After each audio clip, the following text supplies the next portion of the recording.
Wrestling fans, are you ready? For the thousands in attendance and the millions watching around the world, let's get ready to rumble!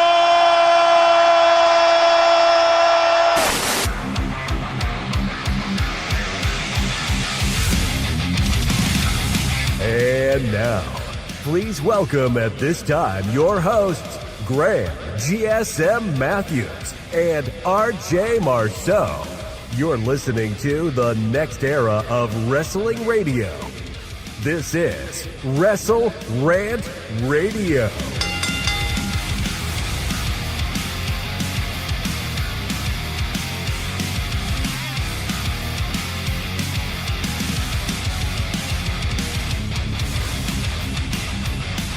We're live here in 2025, the first WrestleRant Radio 2025, and we're live here with Mr. Marceau, WrestleRant Radio. Brother, what's going on? How you doing? Happy New Year. I'm doing good, how are you?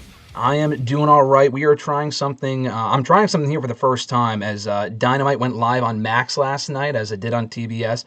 What I'm trying right now is the first simulcast in WrestleRant Radio history. I'm trying it on YouTube as I'm talking to you, so hopefully it works. Hopefully it goes through. If it doesn't, well, we could at least say we tried. But what's going on, brother? How you doing? I'm doing good. No complaints. Ready to start 2025 on a good note. Mufasa, you said you liked it. I know we just got over this a couple minutes ago, but that was actually the first movie I saw of 2025, and I thought it was a solid showing. First of all, your thoughts on it, at least here on the official record as we kick off the show here. But also any movies that you're looking forward to in 2025, just to make sure. I'm just trying to make sure the stream works here, so I'm just trying to talk about something that's not wrestling related, so I know this is working. Yeah, I thought it was pretty good. I thought it's a pretty solid movie. I cried at the end. Spoiler alert. I mean, gets me in my feels, and thought overall it was a good movie. I thought the story was done well, and I thought it was a good movie. A good way to end the last movie I saw in 2024, or the last new movie, I guess you'd say. Mm-hmm. And then for 25, I'm looking for Lilo and Stitch, obviously. I think that'll be a good movie. Trying to think what else that I know for a fact coming out. I haven't seen, I guess I got to catch up because I didn't see, I'm a big Captain America guy, but I saw there's a new one. There's a different guy playing Captain America, so did not know that. So I guess I got to watch some old movies to catch up. But, I mean, that looks pretty decent. Not a Paddington guy, so I probably won't be seeing that. You got to see those. Honestly, I feel like you guys would really like those movies. So Snow White looks pretty decent. The Happy Gilmore movie we've discussed. I mean, I'm a big Happy Gilmore guy. The Minecraft movie looks terrible. I'm out on that. Yeah, it does sound bad. And then Wicked Part 2 will come out at the end of the year, so that's definitely another movie I look forward to seeing. But that's just what I have on the top of my head.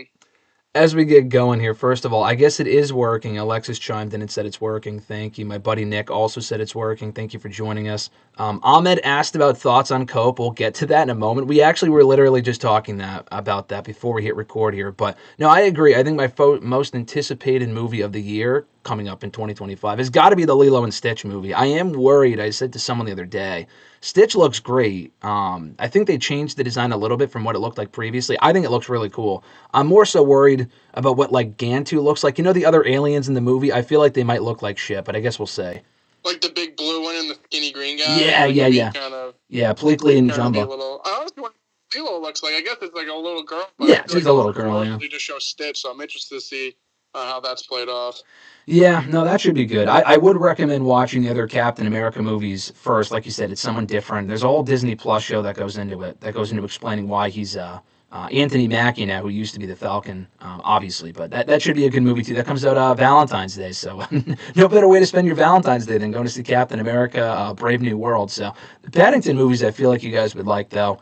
Well recommended. But we got a lot to get into here today on the wrestling side of things. Obviously, last week, for those that did not check it out, we ran down our 2024 Year in Review awards. If you haven't already heard them, go back and check them out as voted on by you guys. Match of the Year, Men's Wrestler of the Year, Women's Wrestler of the Year, Feud of the Year, Show of the Year, all that other sort of stuff. Did that here on the show last week, so go back and check it out. But today we're getting into predictions, not only for 2025 in general. And Mr. Marceau, you know I love my predictions as far as what I expect to see happen. And I say that and I mean the exact opposite, because you know I'm fucking terrible with that. But I'm going to put you on the spot, give you some time to think about what you think might happen in WWE and AEW in 2025. We're also talking Raw from this past week, but also Raw coming up on Netflix. Raw has officially arrived on Netflix as of the other day. It's going to be going live on Netflix next Monday on January 6th, live from the Intuit Dome in Los Angeles. And NXT New Year's Evil is the following day, so we'll talk all about those shows. But as Ahmed said here in the chat, he asked for your thoughts on Cope. I haven't watched Dynamite yet, so you actually just told me about this mere minutes ago. But I'll start with you, Mr. Marceau. Your thoughts on Adam Copeland, now going by Cope in AEW. I literally almost had a heart attack laughing so hard. It also happened, of course, right after the Jeff Jarrett championship, which also had me laughing pretty hard. So Yeah. I just don't understand. Like, he was already going by Adam Copeland, which is a good, like, even for his real birth name, like, that's a good name, like Adam Copeland, that's great. But going by the rated R superstar Cope is just, like, it's just dumb.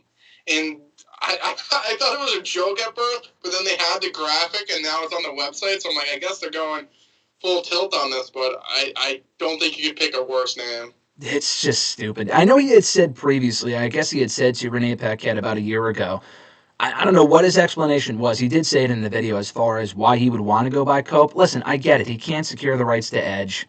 That's what he wanted. It's a shorter name. I understand that, but it just sounds stupid. And I'm sure we'll get used to it. I'm sure a lot of people will get used to it. I don't know about me necessarily. I'll bitch and complain about it until he goes back to being Adam Copeland or Edge, I'm sure, but not a big fan. So that's pretty stupid. Nathaniel, thank you for chiming in the chat. He said, I hope Rated FTR wins the Trios titles in 2025. That I would not be opposed to that, but like, they don't fucking defend the championships. The current champions, the Death Rider stuff sucks. They haven't defended the belts in like 3 or 4 months, Mr. Marceau.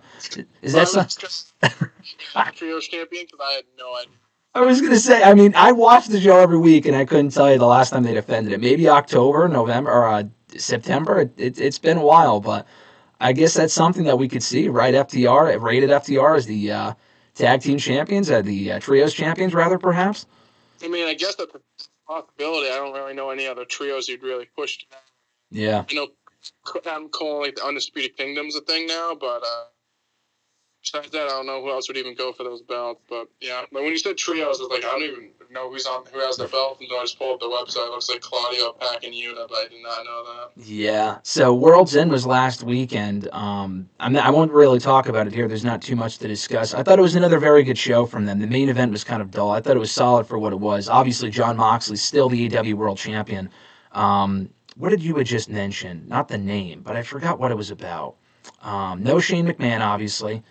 What did you just say that had me thinking of World's End? What happened at World's End last week? I said Pac and Yuta, Claudio, the Continental Classic. I'm trying to think what other things. Yeah, what else had? Oh, you mentioned Adam. Or yeah, you mentioned. Did you mention Adam Cole? I'm thinking of Adam Cole. Oh, you mentioned Undisputed Kingdom.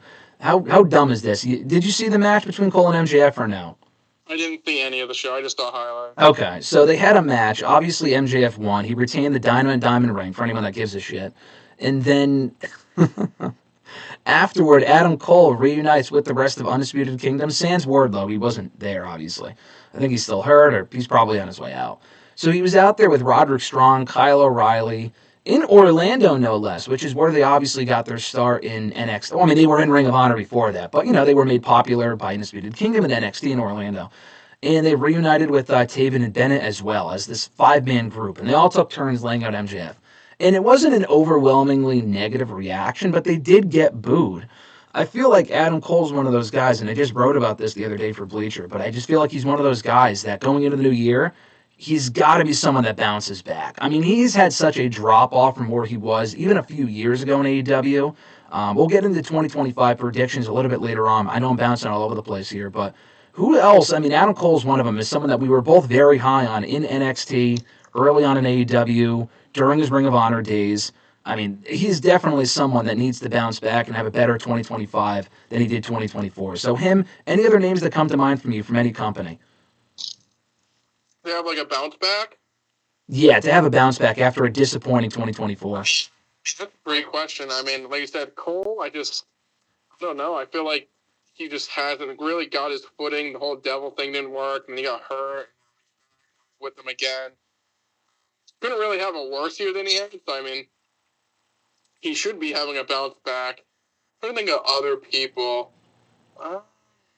I was thinking Santos, too. Not that he had an awful 2024, but, like, he had a promising... It was kind of disappointing, I would say, for him. Yeah. Santos. Yeah, I'm trying to think who else. I mean, I saw Shinsuke. I was like, there's no way. He's the United States champion, Simon. Or it'd be like Theory and Waller. Like, I feel like they won the titles at the beginning of the year, and then by the end, they were just jobbing out to... I think they lost to Braun Strowman, maybe? I don't even know who they lost to, but I feel like they were like kind of like... They won the SmackDown titles. They were kind of like getting a push. They seemingly were going to break up, and like maybe we get like a Theory babyface turn, and then nothing really came out of it, and they're still to this day teasing tension. So I think like they kind of got to break that up and maybe just push Theory as a babyface.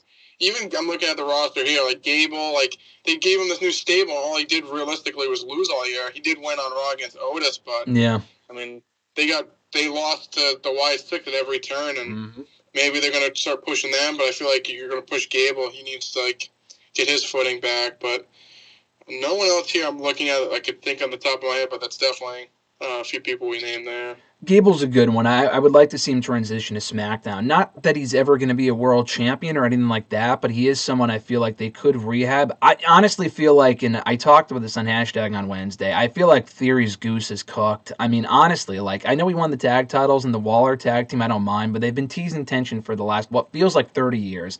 It hasn't gone anywhere. And we're just at a point now where it's like, is there any chance of him bouncing back? I mean, this is the same guy that beat John Cena at WrestleMania less than 2 years ago to win, or rather retain, the United States Championship.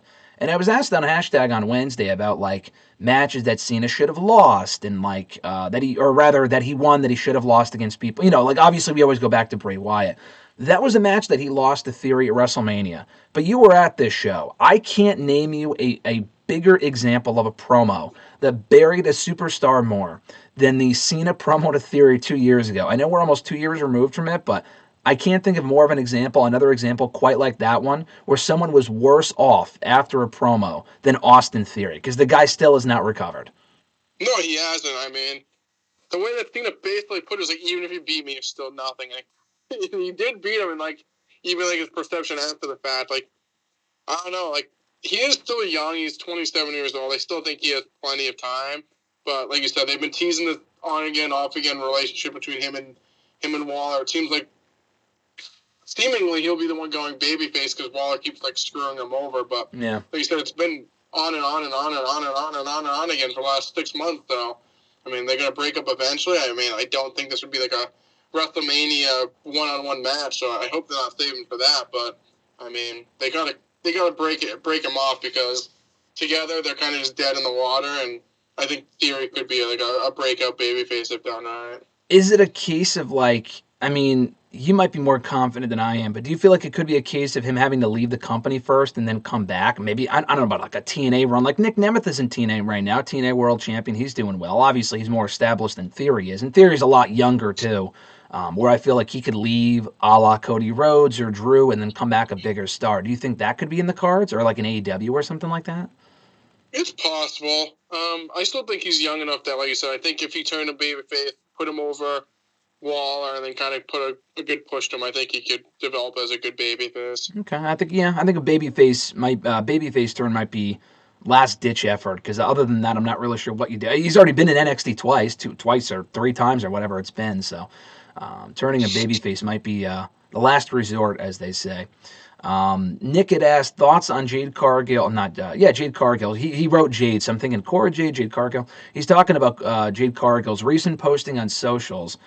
She posted a picture I had seen yesterday, and he asked, "Is this her reborn after the fall that she took?" And it was a picture of her, like, I think all bloody or something like that, like not like legitimately, but like it was a photo shoot or something. Yeah, I saw it, right? Yeah, She's, like, yeah. covered in blood or something. Yes, exactly. Do you think that hints at an imminent return for Jade on WWE TV, like back in the Rumble, back this Friday on SmackDown? Because God knows they're going to need the star power on Friday nights. Yeah, I think it'll be soon. I mean, I'm pretty sure Naomi's based in Nine. Oh, she is. Yeah, for the title. Yep, you're right. So, I mean, seemingly we think she's the one that attacked her, so it would make sense to have her come back on Friday night. Yeah, I could see that as well.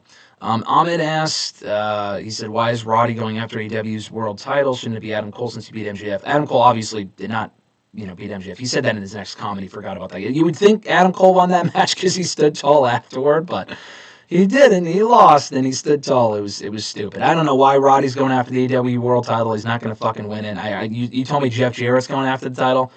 What are they doing over there? I haven't seen it yet. That's just completely fucking ridiculous. But he also did ask, though, do you think Austin Theory got called up way too soon?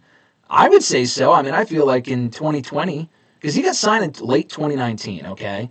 And then he got called up during COVID, and then went back in 2020 at some point to do the way shit, and then he got called back up like a year later. So I think the second call up wasn't too soon, because I feel like it was the right time for him to move up. The first time he got called up too soon. Do you think he was a victim of that, like some other people were?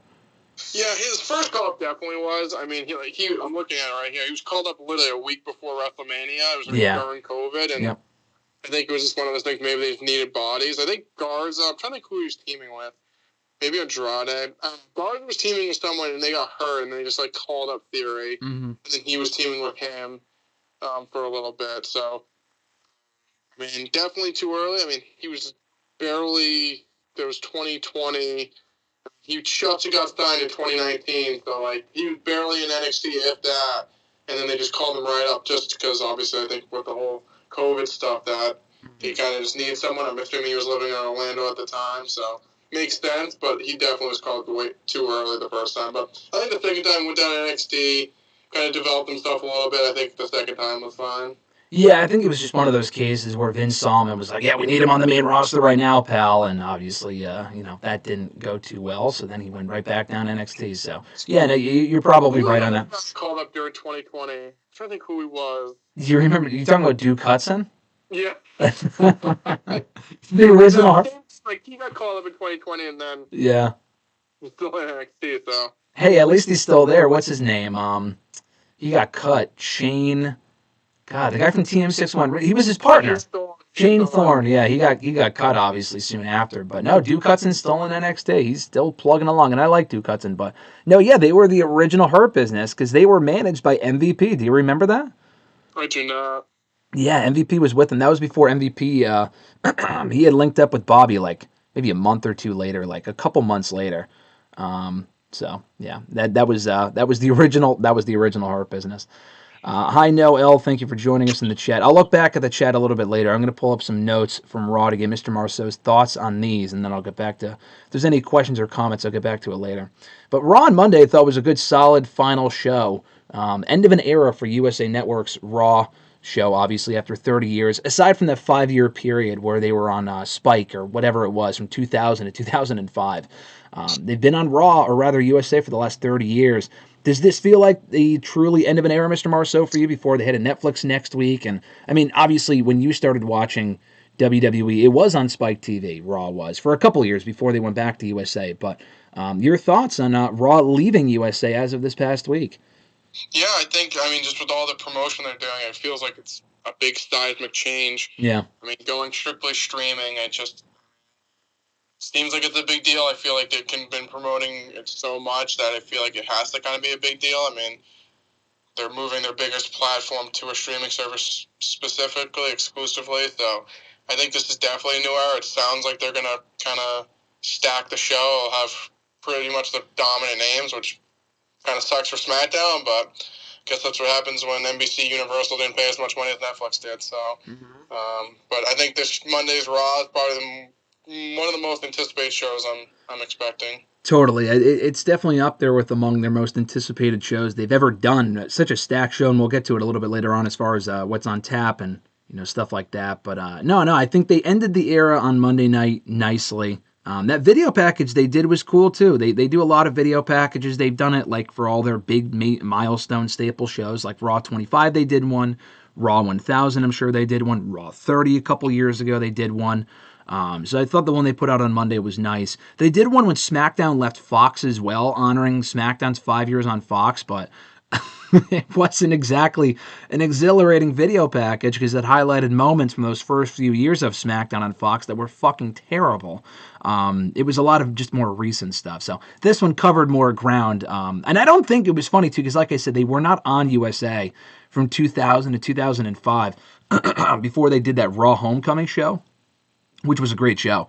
But I don't think they showed any moments from Raw from 2000 to 2005 because they were not on USA, which that was a nice touch.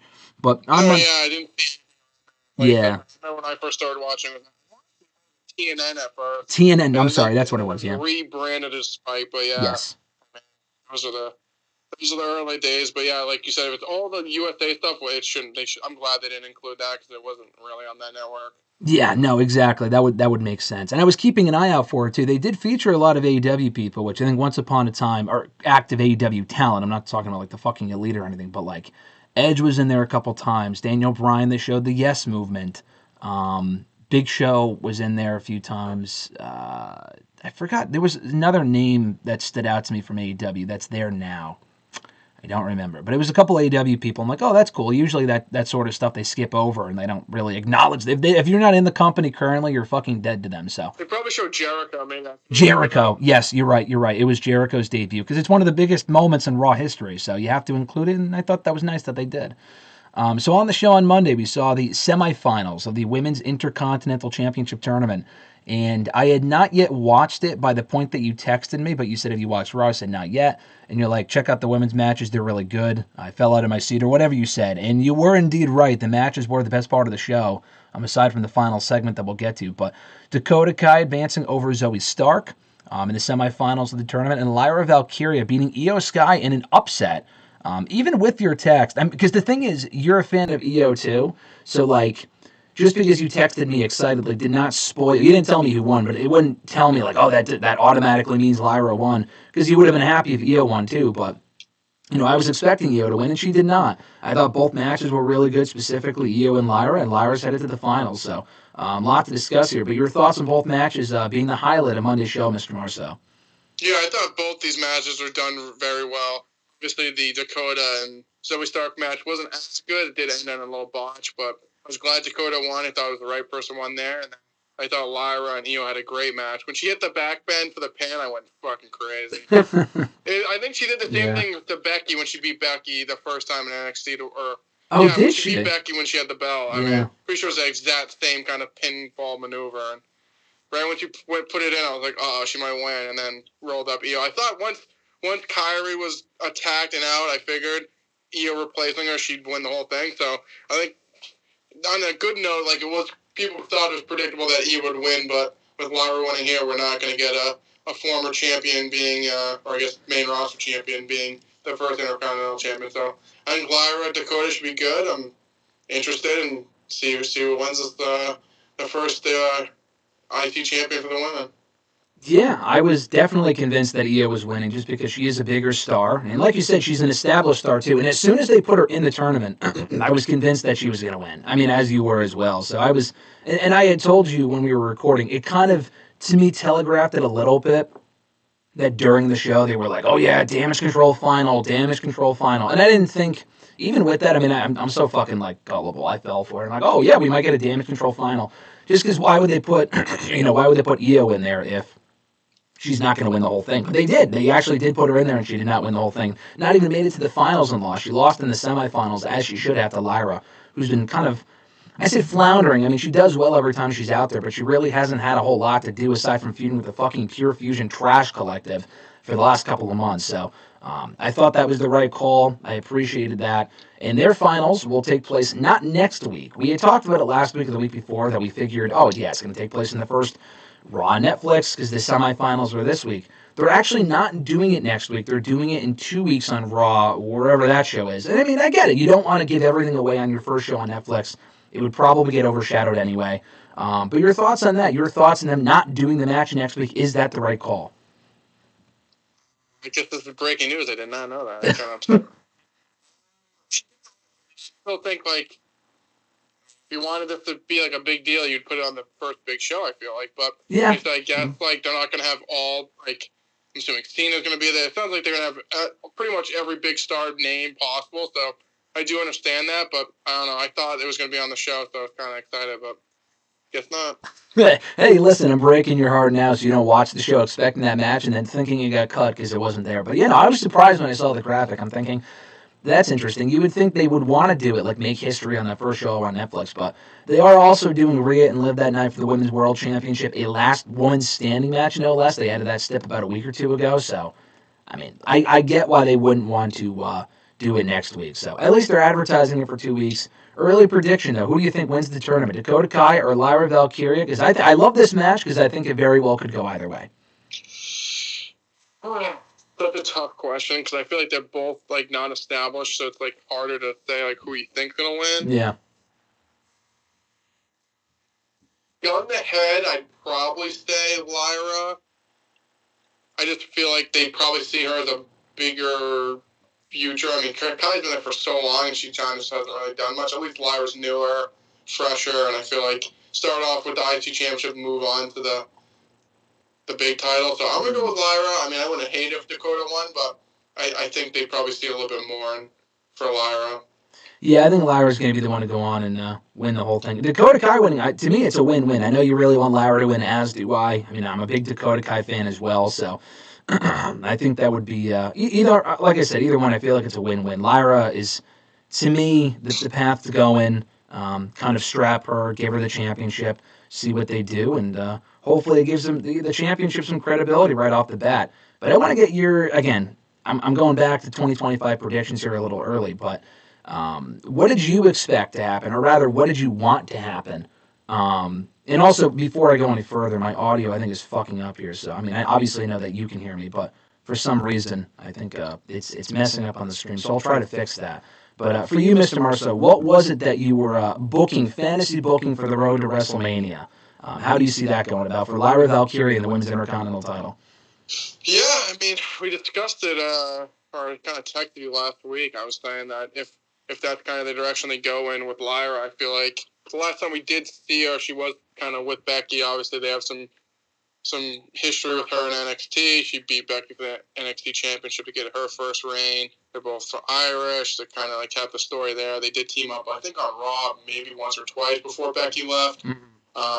I would say like maybe you have Lyra win the Intercontinental Champion. Obviously, Becky's there. Kind of congratulate her winning it. Rumble, she tossed Becky out. It just kind of seemed like that friendly, like, I threw you out, and then Becky gets pissed. You get heel Becky and get that one-on-one at Mania. I think that would be a good first Women's Intercontinental Championship match at WrestleMania. I mean, maybe Becky has her sights set on higher things, but I think it would be a great one-on-one match. There's a story there, and I think that would be pretty interesting for WrestleMania season. Do you think Lyra would actually go over Becky again after she lost after Becky lost the NXT Women's Championship to her back in 2023, or do you think Becky would probably take the title? I mean, and become more of a Grand Slam champion than she was before? Yeah, I mean, I think it just depends on. I don't think Lyra loses anything losing to Becky, and I mean, if you really want to solidify Becky's heel turn, I feel like you could do it both ways. I think, like you said, Lyra gets more credibility beating Becky, but you could also like prop Becky up again because she's kind of been like this baby face. After the man, she's kind of been just like the baby face. I don't know. I feel like she's kind of like lost the attraction she had. So I think going heel would help kind of get her back some momentum, and then so maybe winning the belt and holding it for a little bit. But I don't think losing it would kill her either. Obviously. I mean, we say all of this, and you get me excited for that idea. But then we're going to see Becky back next week, and then confront Rhea or Liv, right? And go back after that championship. I mean, we might as well just expect it or predict it now, right? I guess. I hope not. That's what she was actually doing. So. What was she doing last on Raw? I don't remember. She lost the title to Liv Morgan. And I mean, she was feuding with Rhea, and then Rhea had to give up the belt, and then she lost the belt, or she lost it to Liv, failed to get it back, and that was the last thing that she did, I think. So now we're gonna get a rematch. God, please no. Honestly, give it to Charlotte. No, absolutely not. What, the main women's title, or are you talking about the IC title? The main women's title. I think Charlotte could. It's been a few years. Give her another run of the belt. I mean, it has been a few years. The funny thing is that we're all, I mean, I say we, but, not necessarily. I honestly probably will not, because it has been long enough. But she's been gone for over a year, dude. We have not seen Charlotte since the show that we went to for Tribute to the Troops on SmackDown in Providence in December of 2023. But as soon as she comes back, people are going to complain that she's back in the mix. I mean, what do you expect? She's going to come back and feud with fucking Sonya Deville? I mean, it makes sense. Her being back in the main title mix, I guess, right? Yes, I mean, she's the top, pretty much the top tier. I mean, you're not going to come back and fight for anything less. I mean, I wouldn't expect her to either, so. Yeah. I mean, she's been gone long enough. I feel like it's fine if she came back and went for the main title. I mean, she's one of the best. I mean, kind of comes with the territory. I mean, the top actor doesn't go away and go start making straight to DVD movies. I mean, they go back to the fucking big blockbuster, so. Yep. It is what it is. I did adjust the audio, so I think we're fine now. I had two mics on by accident, so I think I'm good. But Ahmed did say in the comments here, so he said, apparently the women's IC title finals was supposed to happen at the Raw debut on Netflix, but WWE did not want the match to be lost in the shuffle, so that's why they moved it to the following week. Yeah, no, that's what I figured. I don't know if that came from Fightful or PW Insider or where you saw that, but I kind of figured that as well. So, I mean, hey, listen, it's not a bad idea. Will it main event that next Raw on Netflix? Probably not. And hopefully we'll get more of it. You know what? Hopefully it gets more time. Because, I mean, I think we can all imagine that Raw is going back to 3 hours starting next week. 3+ hours, around 3 hours. We don't really know what the final run time for the show is because it's on streaming. At this point, it doesn't even really matter. Unless you're in the building and you want to know when you're going home. But at the same time, sports games don't have a set run time. They're not exactly 2 hours or 3 hours. They go before that or after that. So I could see Raw doing the exact same thing. But yeah, maybe they'll get more time if they're on Raw in 2 weeks as opposed to next week. But also from Raw on Monday, you mentioned Chad Gable. He finally beat Otis. I thought they had a nice little match. Chad Gable finally beat Otis, that is. And, hopefully this is the end of the feud. I know we mentioned it a little bit earlier, but do you think Gable would benefit from this, first of all, feud being over, and second of all, being shifted over to SmackDown and maybe getting a fresh start over there in 2025? Yeah, they seem like one of the teams that should probably move to SmackDown. They said they were on Raw, and they were like, I feel like they're a good team, but they just never went over. They just lost constantly when it mattered most. So I feel like they kind of lost their credibility, but winning here, beating Otis finally, beat Tozawa, can kind of put that behind us. And, I mean, hopefully. I think going to SmackDown could help the group out a lot.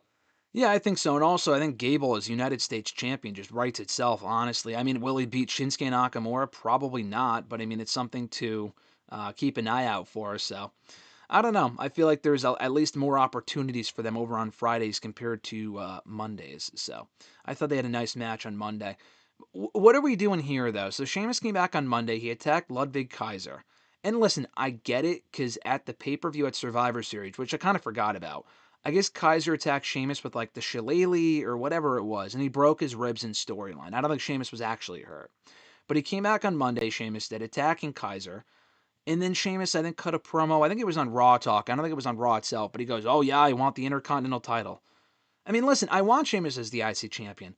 But he already fucking lost. He got pinned at the pay-per-view. And we've also seen Sheamus and Kaiser, well, it feels like 30 times in the past year. They work well together, and Sheamus and Breakker wouldn't mind seeing that again. But it's like, what are your thoughts in the current IC title picture? Again, I like all of these guys. They had a banger match at Survivor Series, but I think it's time to move on for this for the time being.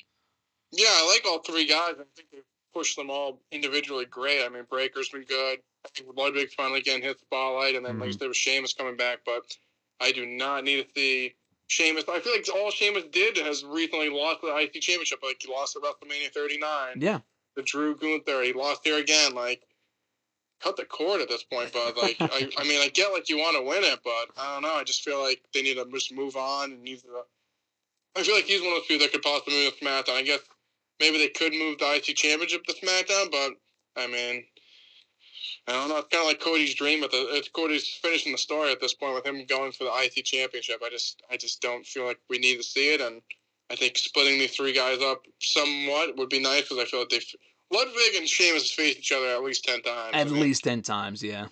So I don't need to see it. Even Breaker, I feel like he's kind of been circling through the same kind of guys too. So definitely fresh up some opponents would be nice for him in 2025.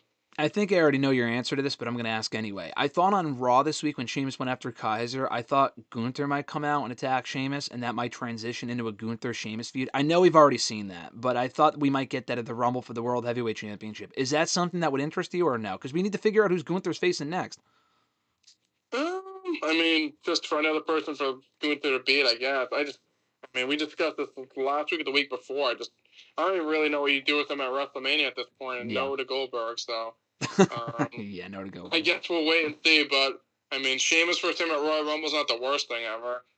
Okay. I thought you would say absolutely not. The main not. attraction, but, I mean, I hate it. I thought you would say absolutely not. We've seen it enough times. And Gunther's not going to lose anyway. But listen, I think it'd be a great match, and I'm glad you'd at least be on board with it as someone for Gunther to be. I mean, it could be at Saturday night's main event. We also have to remember that's coming up too. They have so much shit coming up between this Netflix show, Rumble, obviously, which they announced Cody and Kevin for on SmackDown last week. I'm looking forward to that.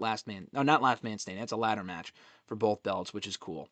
But they don't want to forget they have Saturday night's main event coming up on January 25th in San Antonio. So you got to do at least one or two big matches on that show. Otherwise, it's going to become what it was back in 2008 when it was just fucking like random undercard matches that no one gave a shit about. So don't want it to get canceled before they really get going here. That's what happens when you prioritize quantity over quality. Breaking news here from Ahmed in the chat. He said, I don't know if WWE announced this or if this, I don't know what source he had gotten this from, but he had said Lillian Garcia is headed to SmackDown and Alicia Taylor is headed to Raw. Any thoughts on that? The transition of announcers starting tomorrow night. Yeah, I mean, I assumed that once they went to Netflix that, I don't know if it was going to be Alicia Taylor, but I figured Lillian would be off of Raw. I didn't think she'd stick around, so I guess she's going to stick around for SmackDown. I thought they basically just having her buffer for now. Once Raw was going to Netflix, they'd have another announcer. If not, like I said, Alicia Taylor, and then move someone to SmackDown. But I guess I'm a little surprised that Lillian's staying around. I do like her, but, I mean, she is a little bit older. I didn't know if that was what she really wanted to do, but clearly she'll be sticking around. She'll be on SmackDown, though. I mean, I like Alicia Taylor. I like Lillian Garcia. No issues for me. I like Lillian Garcia a little bit more, but I think you make a good point as far as the top takeaway here is that it means Lillian's sticking around for a little bit longer. It's not like they announced their replacement. I mean, I guess they could, but as a PW insider, thank you, Ahmed. I appreciate it. At least this means Lillian's sticking around for a little bit longer, so that's good news in my book. But one last thing from Raw on Monday night, CM Punk and Seth Rollins had their excellent exchange. What I thought was an excellent exchange to close the show. Rollins starting off with the same old stuff. I was like, okay, we've heard this all before, and I'm looking forward to the match. We're at a point now where I'm just like, let's just get to the match, because I'm excited for the match. How much more can they really say? But then they go out there, and he mentioned how, like, Punk took his ball and went home, blah, blah, blah. Punk fucking goes back on that and is like, listen, that came from someone, a corporate shill, bootlicker, blah, blah, blah, obviously referencing Vince. He mentioned Vince on a little bit later on when he said, I love this company, I just hated the person who was in charge. And people took that to mean the authorities / Triple H, which doesn't even make sense because Triple H is running the company now, so he was obviously talking about Vince. And he goes, oh yeah, and that guy loved you. He was talking about Vince. And I know people brought up like, well, Vince was here when Punk came back in late 2023. Yeah, but, I mean, it wasn't Vince's call. That was Triple H's call. Plus, it's all for just the show anyway, so it hardly matters. But anyway, so they just go back and forth. Punk mentioned that, Punk was talking about, oh, what happened to the man? I haven't seen her around these parts in some time. What happened to her? Did she take her ball and go home? And Rollins had said, no, she's actually taking care of a kid, something that you know nothing about, which was funny. And then he also went into how you took a whole, chunk of change from the competition, blah, blah, blah. Great line. What were your thoughts in this exchange on Monday? No physicality, didn't need to get physical, but I thought what we got was very good. And it actually made me more excited for the match on Monday coming up than I was going into it. Yeah, I thought it did what it needed to do, was hype the match up, the last hype up before the match. And like you said, I think honestly one of the highlights for me was that they didn't get physical at that. I feel like all these ended like these hoopla, they were fighting, they got the 30 security guys running out, and you're like, Jesus Christ. But I think they had good back and forth. Like you said, I loved the line when he said, took your ball and go home, and he said the man hasn't been around in a little bit. That got me good. I thought everything was great. They kind of rehashed some of the same lines, but I thought at the very end when they really got into it felt real, and it felt like I said, right, the last press conference before a big fight. So I thought it went off well, and I'm excited to see the match. It was like a weigh-in without the weigh-in bullshit, right? Without the big Legit. shit. Like you said, it's like the last words before the fight. So Yeah. I thought it was done well, and I'm excited for Monday night. I agree. So let's get into it on that note. Raw on Netflix predictions. Before we get into the matches themselves, let's talk about a man that you mentioned earlier. John Cena is kicking off his retirement tour next Monday. The only mention of this that they've made is in commercials. I don't think I heard the commentators talk about it once. They said he will be there. The retirement tour starts next week. I thought he would wrestle on the show, but with the amount of matches they're already advertising, I get why they wouldn't want him to wrestle. I mean, he might have an impromptu match. I don't know. I'm going to go the safe route and says that he just comes out and announces himself for the Royal Rumble, but I feel like that's fucking lame. Like, I want him out there kicking off a feud, announcing a match for Raw the next week. I mean, that's a great incentive to watch. I mean, listen, the finals of the Women's IC title tournament are great, but like, if you have Cena out there and he announces himself for the Rumble, but also someone interrupts him, I mean, I say it like a Chad Gable, but like someone like, obviously Cena's not fucking losing to Chad Gable, but first of all, it'd be a good match. Second of all, it announces a big attraction for Raw the following week on Netflix. If they really want to make this Netflix deal a big deal, they got to do stuff like that. So what do you see John Cena having in store for Raw on Netflix next week? I think he'll definitely announce he's in the Royal Rumble. I think that, but like I said, hopefully there is some kind of tie-in for another show, like so maybe like someone like Kaiser or something like an underneath heel that like he could have a good match with and kind of like play off the Rumble with and kind of lead it that way. So I think definitely he'll announce he's in the Rumble, but definitely some more substance to kind of like you said push a match either that week, next week, or a couple weeks down the line. But definitely something like, oh, you're gonna be in the Rumble, you haven't wrestled in X amount of time. Okay, we'll have a match next week to tune me up. I don't know, something like that. So definitely should have a match before the Rumble, but I think the main things they announced that he's gonna be in the Rumble. Well, going back to what we talked about last week as far as what Gunther does at WrestleMania, I could absolutely see a segment next week where they plant the seeds for Cena and Gunther at Mania. Maybe Kaiser gets involved and we get Cena and Kaiser on Raw next week, or it's Saturday night's main event and that's Cena's first official match on the tour. And then, they could plant the seeds for Cena winning the Rumble, ? And facing Gunther at Mania. Again, I know we talked about it a little bit last week, but thoughts on that? I mean, I could totally see that being a direction that they go in. Yeah, I mean, maybe. Oh God, I'm about to die over here. Maybe run him and Solo back. Yeah, the last person Solo beat John Cena lost to Solo Sikoa. So yep.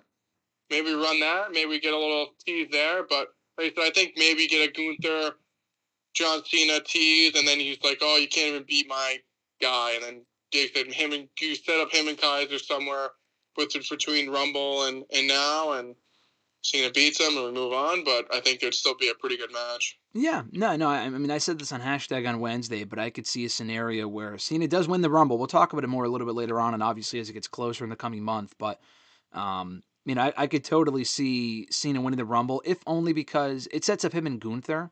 But if they really want to paint this picture that he is the greatest of all time, which is what they've called him for a few years now, no one has won more Rumbles than Stone Cold Steve Austin, and he's never going to break that record unless he comes out of retirement.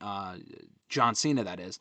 But he could tie the record at least by winning a third Rumble later on this year for the first time since 2013. So not something I want to particularly see, but we'll talk about that a little bit later on. So yeah, I could totally see that being what Cena does on Raw on Monday. You mentioned Solo Sikoa. He's wrestling on Raw against Roman Reigns in a tribal combat match. Roman's first match on Raw, we talked about it a few weeks ago. I think since the summer of 2022, he had a random match on Raw with the Usos against Matt Riddle, who doesn't even work there anymore, and the Street Profits in a six-man tag team match. I think it was the first Raw that Vince was not there for after he got initially retired or booted or ousted or whatever back in July of 2022. So first Roman Raw match in a while. Honestly, I think this is an easy match to predict. Oh yeah, Roman wins, LOL. But I could see Solo winning. I mean, Drew is still after all the Bloodline guys, all the OG Bloodline guys. Whether Drew attacks Roman or attacks both guys, I mean, I think a non-finish would be fucking lame. It would be weird for Roman to lose here and then for him to continue to call himself the OTC. I mean, the feud is over after this, I would hope. I would hope we don't get more matches between these two, the exact opposite of Punk and Rollins. I don't need more matches with Roman and Solo, but I really don't have a decisive finish here. I'm going to say Roman wins, but I'm not overly confident in that pick. What do you think, Mr. Marceau? Who goes over here between Roman and Solo, Tribal Combat? Yeah, I think, like you said, I think Roman should win. I'll go with Roman anyways. I think they just need to end him. A non-finish would be dumb. I know Drew's kind of going all the bloodline guys. He is facing Jay on that show. Would be kind of dumb if he beat Jay, then screwed Roman over. I mean, Solo also cost him the belt too, so he has beef with all three of them. So we'll see, but I think Roman should win. Kind of put him and Solo to bed, and we can get him and Jacob going forward. Yeah, I hope so. Do you think Roman and Jacob, is that your predicted match as of right now for WrestleMania with involving these guys? That's what I want to see. I mean, I think that's, as of right now, that's what I want to see. Yeah, I fucking hope so. I completely agree. Nick had also asked any thoughts on Cena having a little spat with Waller. In theory, maybe Cena having some sort of a play in the split. I hope so. Listen, whatever hurries up this split with A-Town Down Under, I'm fucking all for. It's been going on forever. But actually, it's not a bad idea. Could you see Cena and Theory maybe having a match, and Cena gets his win back from 2 years ago, and he comes out and he buries him again and says, hey, listen, you beat me, but you did absolutely nothing with it. And maybe that's how we get back to Cena and Theory one more time. No, thank you. Might as well just contract. You're still holding out. Finally put them over, and maybe. Okay. Besides that, no, thank you. You don't want any scenario where Theory just gets fucking buried again, right? No, thank you. I mean, I'm sure he's still employed after what Cena did to him last time. So. Oh, man. Do you still have any dirt on you from that burial that you were there for when that promo happened in Boston a couple of years ago? I talked about it earlier, but that shit was just fucking terrible. It's one of the most mad I've been at a show in a while. I'm still mad about it. It's been 2 years and I'm still mad about it. And he won. I'm still beating Bray Wyatt. Still not on. What did he do? Yeah. Like, basically saying, even if you beat me, you're a loser. That's what happened. So dumb. The best part is they took that out of the video package. You go back and watch the video package, that line isn't in there. They took that out of the video package. John Cena is not a god. I think we can acknowledge when he does stuff wrong, and that was pretty fucking stupid. I can't imagine there was not. It's because people did not like Theory as it was, and I get it. I understand the reasons why, but you got to call a spade here. That was a pretty damning line, and he's like, oh, even if you beat me, these people will still not care about you. Well, thanks a lot, John. That's a rousing endorsement. What a dumb fucking thing to say. Drew McIntyre versus Jey Uso, also on the first Raw on Netflix. They just added this on Monday night. Drew's going through the OG bloodline. I said that before. I feel like this is an easy win for Drew. I don't think Jay's ever beaten him. I don't think that changes here, at least one-on-one. Who do you got going over, Mr. Marceau, Drew or Jay? Drew, I mean, they're kind of like I just don't like the way they're making the OG bloodline look. Like, you make Sammy, now Jay, look like just a loser. Like, he kicked his ass on Raw, beat Sammy's ass at every turn. Gonna probably beat Jay here again, so it's another loss for Jay. I don't know. I get what they're trying to go for, but you're making Sammy and him look really weak. We're like two of the top over baby faces that just get crushed by Drew. So don't love what they're doing with them right now because I just feel like they look like idiots. But I think Drew's gonna beat them. I'm kind of worried that Jay doesn't have a single direction for WrestleMania. I mean, I'm not really sure what more you do with him, honestly, unless he just reunites with Jimmy again. Yeah, or like maybe they would do him and Solo. I don't really need it. Honestly, they should do him and Jimmy again, rematch. Oh my God! And Yeet again. Oh God! Absolutely. Can't be any worse than the last match they had. That is 1,000% fact. It can't be much worse or more underwhelming than their last fucking super kick fest that they had at WrestleMania 40, which was just ass. That was the most mid-match I've seen at Mania in some time. You know what? Most mid-match I've seen at Mania since Theory and Cena at WrestleMania 39. Also on Raw, Netflix, Liv Morgan defends the Women's World Championship. Please let this be the end. They talked about it in the video package on Monday. Oh yeah, this is it. Fucking better be. Against Rhea Ripley, last woman standing. Love the stipulation. These two women work well together. I do think this will be a good match. Rhea's got to win here, right? I mean, please. I mean, I could see Liv winning and then Becky coming out, but it's like, I like Liv. It's nothing against Liv. She had a great year. She had probably the best year of any other female in 2024. But it's time to move on. I'm not saying Rhea's reign would be that much better as far as matches go, and I mean, Rhea would have better matches, I think. But like Rhea's last run as champion that lasted a year wasn't exactly the greatest of all time. But I do think Rhea gets the belt back here. What say you, Mr. Marceau? Yeah, this is a tough one. Like you said, I think nothing to live, but like I just think Rhea's the bigger star, so I feel like she should eventually get the belt back. Like I said, run her and Becky back again if needed, if that's the direction they're going. And hey, maybe her and Charlotte again. Who knows? But I just think Rhea is the bigger star. I like Liv, but I think you put the belt back on Rhea, and then going into Mania, you have, like I said, either Becky and her, or Charlotte and Rhea. I feel like you can have more big money matches with Rhea as the champion than over Liv, unfortunately. Yeah, whether it's with Becky or, I mean, really anyone else. Anyone, Charlotte, Bianca. I mean, anyone of them, you can have a better match with Rhea than Liv. You know, Bianca's probably facing Jade or Naomi or whatever at WrestleMania. I've seen a lot of people say that Rhea could face Bianca. Maybe Bianca wins the Women's Rumble and faces Rhea at Mania. Because I know they teased it a couple of years ago and they didn't go through with it, which I was fine with because the direction they went in with instead was fine with Rhea and Becky and whatever. But that's, a match to keep an eye out for as a potential possibility for WrestleMania. I don't think we get it, but I think it's a possibility for some point. Yeah, I mean, I think depending on what they do with the whole Jade, Naomi, Bianca thing. I mean, if they, I guess that's just the way they go, because I assuming we'll probably get Jade and Bianca at some point, but I mean, depending on how everything turns out, maybe she goes heel and we get her and Rhea at SummerSlam. I don't know. There's ways to get there, but I do think a Rhea Bianca match would be great. Yeah, I agree. I think that at some point, whenever we get it, it's going to be very good. Now we get to what they are calling the main event. I fucking hope it's the main event. With Seth Rollins and CM Punk. Now, they had a closed Raw on Monday. They're calling it the main event. I mean, do not have Roman and Solo go on last. There's just no reason for that. I mean, that match should be fine, but it should not be on last. Rollins and Punk is the rightful main event. We've talked a lot about this lately. Is it a one and done? Are they making the right call here? You know what? Honestly, I think they are. Because if they didn't have a match here, then all the interactions they've had lately, I guess you could have held off on those. But you would have had to drag this out for even longer. And I do think, I don't believe the bullshit about, Punk and Roman at WrestleMania, blah, blah, blah. I think that there's a chance of that, but I think that's all just smoke and mirrors. I think it's just bullshit. I think it's all malarkey. I don't think it's real. I agree. Yeah, I think we will get it. I don't think we get it this year at Mania, but I think Rollins and Punk is the end game. I'm not going to say who's going to win, though. I'm going to throw that to you first, Mr. Marceau. Who wins, Punk or Rollins on Raw and Netflix? Kid literally set me up for it. This is a tough one. Like I said, if it's a series, I feel like Rollins will cheat and win to keep it going. Mm-hmm. So I'm going to say Rollins wins. I feel like Rollins hasn't really had a big win in a while. I think Punk can afford to lose the first one. So I'm going to go with Rollins. All right. I'm going to say Rollins wins here, too. Now, the question is, does he win and then immediately goes to challenge for the World Heavyweight Championship at the Royal Rumble that people have said? And honestly, I don't really think that's a bad idea. I could totally see Rollins and Gunther at the Rumble. I'm going to go, I'm going to say Punk wins this first match. Rollins gets even more fucking pissed. And Punk goes on to win the title. And then I could see Rollins facing him at WrestleMania. What do you say to that?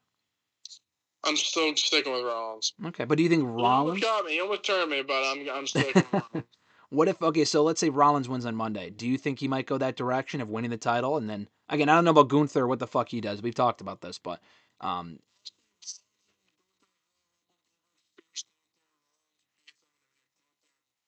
Goldberg at WrestleMania, no title. Not that you want to see that, but you're just predicting. No, no. Okay. I could see it. Yeah, I could see it. Especially if they want to have that headline one of the nights, because they were probably going to headline one of the nights last year, and they didn't. I could see them doing that this coming year. So I would be totally down for that as well. Last few things here for you, Mr. Marceau. NXT New Year's Evil. I know they announced a bunch of new matches, most of which don't really matter, but I just want to get your quick thoughts on the top two matches for NXT New Year's Evil coming up on Tuesday. A lot of people aren't talking about that. It's going to be in also Los Angeles, the day after the Raw Netflix show. Roxanne Perez defends the NXT Women's Championship against Julia in 2025. New Year's Evil. Does Julia finally get the belt this time? Because I think she does. Yeah, we discussed this before when we were at Low together. Yeah. I think this has got to be shocking if she faced Roxanne again and lost. The first time it made sense. This time we discussed it as well. Like I think her and probably Oba will win the belt, so you kind of get a new new faith is going into 2025. So I have Julia winning here. Yeah, and I got Julia going over as well. The main event that is no longer the main event that we had originally told was going to main event. Trick Williams and Oba Femi, they added in Eddie Thorpe. And if you go back and watch NXT, not this week, which I still have not seen, but NXT from the week prior when we were there for the double taping in Lowell, you can very faintly hear a Mr. Marceau in the background chant no when Eddie Thorpe is announced as the third entrant. And it is NXT Championship Triple Threat at New Year's Evil. And I was right there next to him saying the same thing. It's just fucking dumb. It makes it even more obvious that Trick is pinning Thorpe to retain the title. I know they want to hold off on Femi, but this bullshit. Like they did this last year. Trick won Iron Survivor Challenge. He didn't even get a shot at this show. They held off until Vengeance Day because they didn't want to do it on the show. Then why advertise it? That's the part that makes no sense to me. Completely ridiculous. I think Trick's going to hold on to it. I had Femi winning the belt originally, but they added in Thorpe. I guess you could have Femi pin Thorpe, but I'm not convinced that's going to happen on that show, especially if the NXT women's title's changing hands. I got Trick retaining. What about you? Yeah, I mean, I think Femi should win. I'm going to stick with Femi. I like that maybe he beats Thorpe, and then you can get him and Trick down the line at what's it called? St. Valentine's Day, whatever the hell they do there. Vengeance Day, whatever you want to call it. But, I don't know. I just feel like you said, maybe if Femi doesn't, just like why have him win the Iron Survivor just to lose this match, even if he doesn't like technically lose, but like and then we're gonna get it again. It's just stupid. So I think it should have just been him and Trick 1-on-1. But like you said, maybe he does pin Thorpe. We get it again. But I think you should put the belt on Femi. I think you should put the belt on Femi, too, and just get it over with. I don't think Trick... I thought he would go to the main roster immediately, but kind of the more I thought about it, I think it might make more sense for him to stay down there for a little bit longer. I know he's been down there for a while, but, like, I don't know, a couple more months at least. It doesn't immediately have to shift to Raw or SmackDown after losing the belt. Roxanne you could put on Raw or SmackDown tomorrow, and she's fine. Trick I'm not as convinced by. He is over, and he's a good, star in the rise, but he's not quite there yet. But yeah, Femi winning the belt would be great. I'm sticking with Trick. I think Trick will retain the championship on that show. So last thing for you, Mr. Marceau, as we wind down here. Our favorite segment every single year. I'm always dead wrong about this shit, and I'm not a bold thinker. I feel like you're better at this than I am. 2025 predictions for 2025. For wrestling, AEW, WWE, AEW. Anything off the top of your head? I got a couple questions here as far as like what we can, just generically predict. But do you have any bold predictions or just safe predictions for what wrestling might have in store for us in 2025? God, I hate when I have to go first. Bold predictions. That's a great question. I'll go bold. You'll get a good laugh at this one. Alba Fire will win a title this year. That's bold as fuck, and I like that. Listen, I like bold. I'm not good at bold, so that's why I like it. It's a singles title, so NXT could be even on her horizon. Who knows? But she'll win a singles women's champion this year. I like that. I like that a lot. All right, Alba Fire, singles women's champion. Well, speaking of the women, we mentioned like the potential Rumble winners, so we won't go back to that. But who do you see winning King and Queen of the Ring this year, as well as Mr. and Miss Money in the Bank off the top of your head? I mean, it obviously could be new people that aren't even there yet. It could be NXT people, but who do you think would be a good fit for either of those titles? It's a great question. I said on hashtag Sami Zayn Money in the Bank. Sami Zayn Money in the Bank makes sense. King of the Ring, I'm not sure. King of the Ring, yeah, who knows? I mean, and obviously, I do like Sami Money in the Bank. Sounds good. Women. Tough question. It's a really tough question. I feel like there's no one that really pops off my mind like right now. Like I said, maybe like Dakota. Maybe that's how she kind of like finally gets it. I want to hate that. It's a tough question, GSM. Maybe Roxanne, like I said, if she gets called up, I can't really think of anyone. Like, I don't want any of the Pure Fusion Collective people. Natalia, no. I'm trying to think of other people at the top of my head. Strand just had it. I don't really want like Becky, Charlotte, or Bayley winning it again. Yeah. Bianca, Jade, maybe Naomi, maybe depending on what they do with her. We'll see. Maybe she goes heel and that, but. Yeah, I'd go with Dakota Kai maybe as of right now, or Roxanne or someone else they call up. But yeah, Sami Zayn Money in the Bank sounds good though. Or Jay. Hey Jay, maybe that's Jay. He finally wins Money in the Bank. Highly doubtful, but highly doubtful. But hey, listen, we can dream. I would like to see it. I would like to see it. What'd you say? I'm a dreamer. I'm a dreamer, as John Lennon said. Who fucking wrote that song? I don't know. Sounds like don't a know. Beatles song. Yeah, I think it's a Beatles song. Speaking of NXT call-ups, aside from Roxanne, who ends up on Raw and SmackDown in 2025? That's a great question, too. Obviously, I think Trick at some point. Trick will definitely get called up. Roxanne, I would say so. Ethan Page? I feel like Cora Jade could get called up. I don't think she's gonna win any of the championships, so I could see her getting called up. Yeah. I feel like she's one of those people that hasn't won anything, but they could just call middle of the year. Tony D'Angelo, maybe. I feel like he's kind of done everything in NXT, so at this point, there really isn't a ton left for him to do. I'm trying to think who else. I mean, depending on if they call some of the Fraxium maybe, well, they're probably going to break up eventually, but I'm trying to think of the tag teams, like, maybe call, like, OTM, or hopefully not fucking Heavy Machinery 2.0 with Hank, and Hank are terrible. But like I said, maybe you could call up the family. I don't know if you call up Rizzo with them, but you get the tag team, and then you get D'Angelo. I mean, they've lost a ton on NXT lately. They lost in that match we went to. In NXT, they also lost, I feel like, another number one contenders match. So they've all three of them, kind of done everything they need to at this point. Like I said, I don't know if you call Rizzo up with them, but I think the family and Trick and Roxanne would be on my, and Cora Jade would be on my short list right now. Yeah, I could see all those names. Ethan Page, Obafemi, I could see. Ethan Page is a good one, yeah. Yeah, I feel like he's main roster. He was main roster ready the moment he signed, but I could totally see that. Ahmed said Wesley. I kind of forgot about Wesley. Honestly. Wesley's another good one. I felt like I was missing someone. Yeah, he hasn't done a lot lately, so that would make sense. Fraxium, I think you mentioned as well, right? Fraxium, if they stick together, I mean, they've been teasing tension for 7 years, so yeah, I guess we'll see. But yeah, I think they'd be another good one. I don't think who else. Fatal Influence. No, thank you. Jasmine Nick does a lot more work to get done. She's very green. Maybe Fallon Henley on her own. I like Fallon Henley. Yeah. Hopefully. Yeah, Fallon. I do. I like Fallon Henley as well. So yeah, I mean, I think who else? Who's in NXT? Yeah, Tony D'Angelo. How about Tony? Oh, you mentioned. I said the family. Yeah, you did. I just said them as a group. Yeah, the whole group I'd call up because I feel like with Fusafino and Dak, I mean, they've lost a ton lately. Yeah. I think they've kind of done everything they need to do in NXT. So calling them as the tag team, you have Tony, be like the mid card. I feel fine with that. Are we ever going to see Gallus on Raw or SmackDown?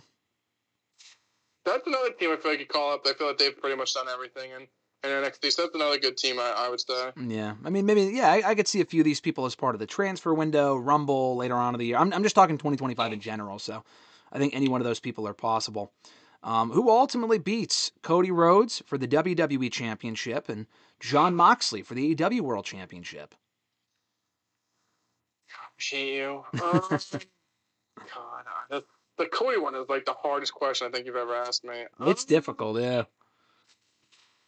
Because I don't think it's Rock, No, I don't think it's Rock either, and I don't want it to be Roman.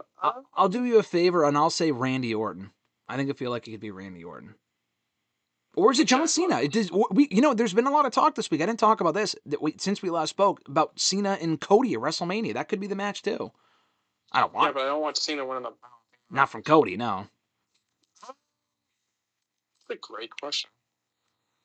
Randy Orton, I like that one. I'll go with Randy Orton. All right. I like that. Sounds good. Heel Randy Orton. I'll go with Randy Orton. All right. Or like you said Sami Zayn, Money in the Bank. Maybe Sammy cashes in on Cody. Okay. All right. We'll see. But Moxley, great. I mean, I think Darby Allin, right? Probably. Darby Allin seems like the right answer. I mean, he just lost like a crush in the Continental Classic, but seems like he's the right person. I mean, he just beat White and those other two at World's End. So Darby seems like it seems like Hogan Sting from WCW kind of, and Darby obviously would be Sting. So I'll go with Darby. I think that makes the most sense. What about Cope?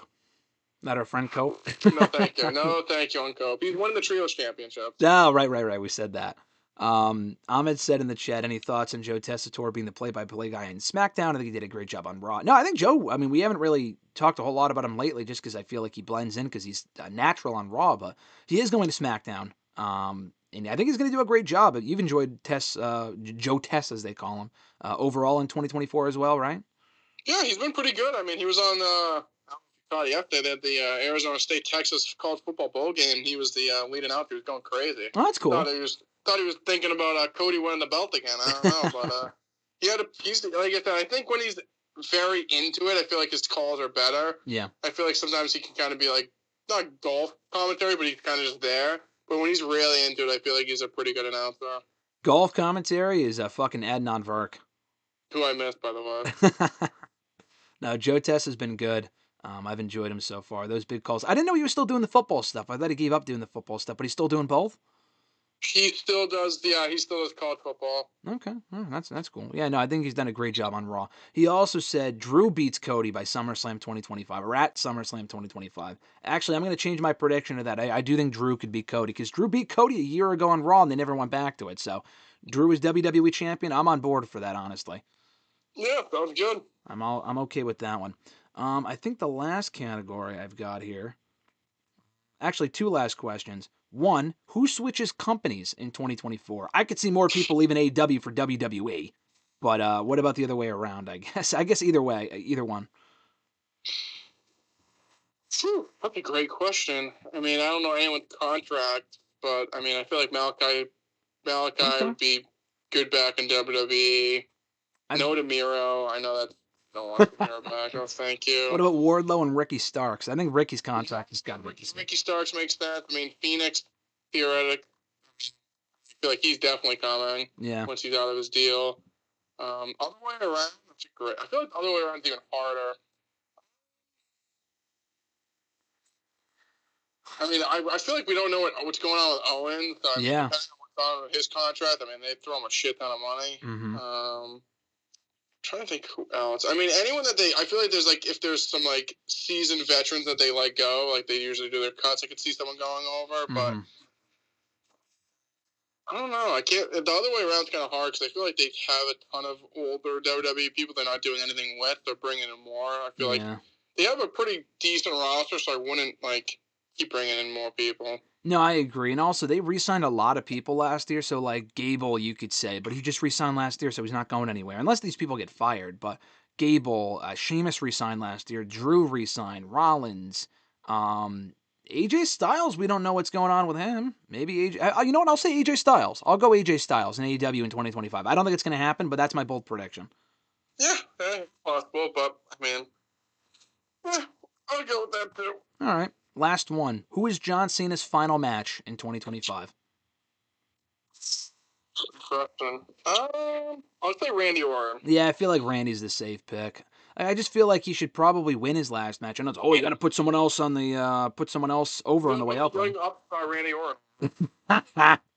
Yeah, no, I would like to see it. Whether it be at the MSG house show or they do like a Saturday night's main event next year, and he wrestles his last match on that show. Yeah, I'm thinking like Punk. They should have a match, but it doesn't have to be his last one. Cody would be cool, or Gunther, but I feel like he should win his last match, and him beating Randy would be cool. So unless it's he loses to the upstart Randy Orton, like you said. So yeah, I'll go with that one as well. I'll say Randy Orton, but that is our 2025 predictions. I'm sure all of those will be wrong. I will revisit this next year. I think I made a video with our 2024 predictions, so I'll go back and check that out after we're done here and see what we got right and what we got wrong. But we'll speak again next week, Mr. Marceau. Obviously, a lot going on. We will be reviewing the first Raw on Netflix. I'll try this live thing again next week, see if it works. But so far, so good. So glad it worked out well. But Mr. Marceau, brother, always a pleasure. And I'll catch you next week. See you later, brother. See you, pal. All right, and that's going to do it for WrestleRant Radio live here today for January 2nd, 2025. First time going live here on the channel. We've been obviously doing the show live for, we did it for the first few years live back in 2013, 2014, 2015, 2016, and so on. But it's been a long time since we last went live, so appreciate you guys checking out the show live, dropping comments. A lot of great comments from Alexis, Ahmed, Nick, a whole bunch of people earlier as well. Nathaniel, Noel, thank you for tuning in. And next time, hopefully we can advertise this a little bit better in advance, and we can try to do this on Thursdays. And we are going to try to go live for some other stuff throughout the week as well, whether it be a SmackDown Live review. It could be hashtag potentially as well. I'm going to try to do that live next week as well. So we'll see if this works. So far, so good. Nick, Alexis, thank you for chiming in the chat and let me know that it went well. Ahmed, thank you so much. Great stream. Hopefully we see more of it. Nick said solid handshakes all around, people. Appreciate it, guys. Thank you so much. So be sure to like, subscribe, share the video for all that great stuff. Check out the store. Nick's got a shirt. Alexis got a shirt. ProWrestlingTees.com/WrestleRant. Support the brand. Support the channel. All the stuff that we do here. Check out a shirt. We got 3 designs, all designed by Alexis over at ProWrestlingTees.com/WrestleRant. So until next time, guys, I am going to do an outro here. Hopefully this works. Till next time, have an awesome one. I'm Graham GSM Matthews, and I'll catch your ass down the road.